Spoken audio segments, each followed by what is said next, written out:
Hi, my name's Ewry. I'm from the Botkins chapter of FCCLA, and I'm presenting a Level 3 Food Innovations.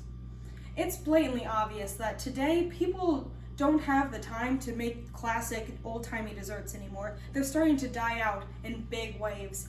It's just not as easy to sit in your house and slave around a stove or knead bread for hours. So I decided that if we simplify the process, we might be able to bring back these dying classics.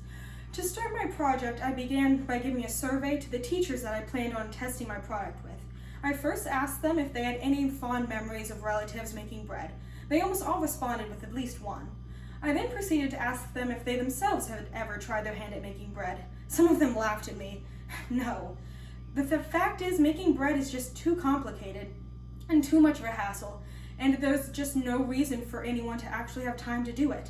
But with my box mix, it will become way more time efficient and easier for everyone to bring back a resurgence of these classics. I hope that with my project I can create a time efficient and delicious product that is comparable to the real thing. I want to bring back people's happiest memories of their grandma baking bread and the smell filling the entire house. People are going to be able to have this product and bring back a timeless treat, pass it down to their children, and keep the traditions alive, and hopefully solidify their lifeline in this community. And as an added bonus, they won't have to break their elbows kneading dough for hours on end just to get a taste of the nostalgia.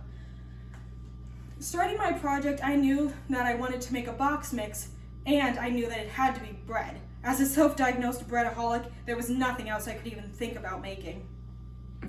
So I decided that I would be cooking in the classroom kitchen of my advisor, Miss Holtkamp, but with all the snow delays and the cancellations, I knew that I'd have to bring it to my house as well. So I ended up baking my product in my home. My ingredients were provided by my FCCLA chapter, as well as the ones that I brought from my own home. I then spent all of my study halls and any free time I had working on my product to perfect it and make sure it was good, and everything was to a T. So, with my plan in hand, I decided to put my project into action. So I took to one of the resources that was provided to me by the FCCLA, and I went to the henryford.org looking for old bread recipes. I happened to stumble upon a brioche recipe from the 1930s, and it looked perfect. It was so old that there was plenty of room for updates and modernization. The bread recipe was from 1936 to be exact, and it had a lot of quirks. One of them being the fact that the details in the recipe were non-existent. It was so vague I could barely figure it out. I knew that the only way I could crack this code would be trial and error, so I took to the kitchen with my recipe in one hand and the mixing bowl in another. I spent one of my snow days filling the house with the smell of fresh baked bread. My family definitely thanked me for it. I used this thing called a cake yeast, which is this weird block that's just giant compressed yeast, and it kind of smells up all the entire house. So I followed the recipe, I waited the allotted amount of time, I took them out of the oven, and they looked kind of sketchy. They were uneven, the texture was really crumbly, really dry, and they just had no rise to them. I knew that this must be a problem with me, and probably the cake yeast, as it's something I'd never worked with or even really seen before in my life. So I decided that after giving it to my neighbors and seeing that they hated the texture just as much as I did, there was something I needed to change.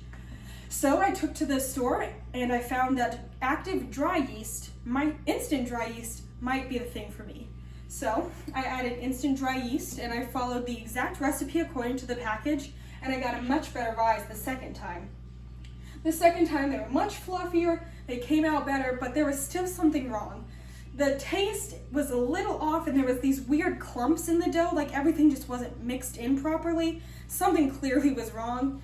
So I read through the recipe time and time again, and then it suddenly dawned on me. I fell in one of these recipes pitfalls. Apparently, when it said mix, I was probably supposed to knead, which, okay, who knew? So I then decided to add 10 more minutes of kneading to my original recipe, hoping that I could get this mixed in as good as possible to create a better gluten structure which would improve the taste, texture, and appearance of the dough. So the third time I made the recipe with the exact same ingredients, but then just added in that extra 10 minutes of kneading, and it created a world of difference. The rise and the even color I got on this one was unmatched. They were practically double the size of the tin. And when you opened up inside, they were light and fluffy. I knew that after I passed them out to my teacher friends, and they all loved them, that this was definitely going to be my final product that I wanted to package. I think that my product will definitely help solve the issue that's been rising in America with everyone bustling and hustling around and having no time to do anything for themselves really, because this box mix will be easy and simple. So if you want your classic, you can have the original, but it also has a garlic parmesan recipe on the back if you're going for something daring and a little spicier. I think that the one thing I've learned from my project that would help me in the future is definitely time management, because if any of you guys have ever baked bread before, it's definitely time consuming. There's a lot of like 30-minute waiting so that way it can rise. So I definitely had to be doing homework, doing other things, checking on my bread, pounding it down, letting it rise, do other things, constantly moving, which I think will definitely be helpful for my life next year as I plan to go to college and I'm going into an accelerated program. So I think it will definitely improve my skills there and to just juggling all the plates and making sure that nothing falls. And one of my greatest challenges has got to be probably the interpretation of the recipe itself, just because there wasn't really any times given.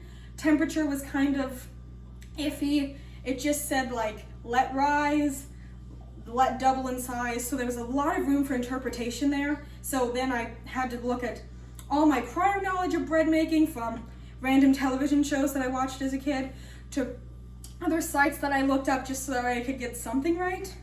And also the mixing thing was definitely a big issue with me. I think that if the recipe would have said knead, we wouldn't have run into these problems, but hey, I guess that's a charm of a recipe from the 1930s and it worked out.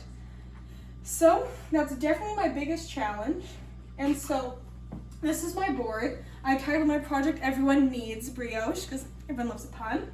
And then here's my storyboard.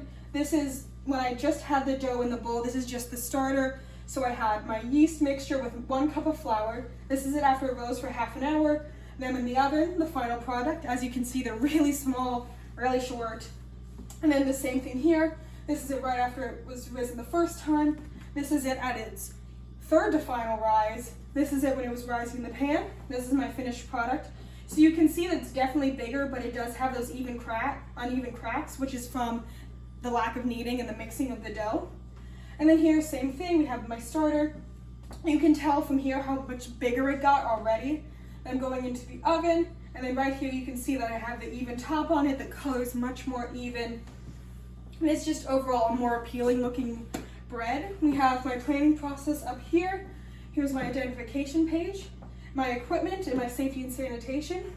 I decided that I think my product should be sold for $8.25 a box, and the box does make 18, so that does leave me with a product of $1.67 per item, because these buns are very cheap to make, and 2 come in a serving size. So it's only roughly like 15 cents to make the entire thing. Once you factor in the cost of packaging, it's about 84, because obviously the packaging is way more than the flour and the bread. So that would be my total product there. And then my product summary. I plan to sell this to mostly like the Gen X kind of area of people who were just out of the reach of the old, I miss my mom making bread, but they don't have the time because they're known as the middle generation. So they're either taking care of elderly parents and dealing with kids of their own, and they just don't really have the time. So I thought that'd be a good market to get into. So thank you, and if you have any questions.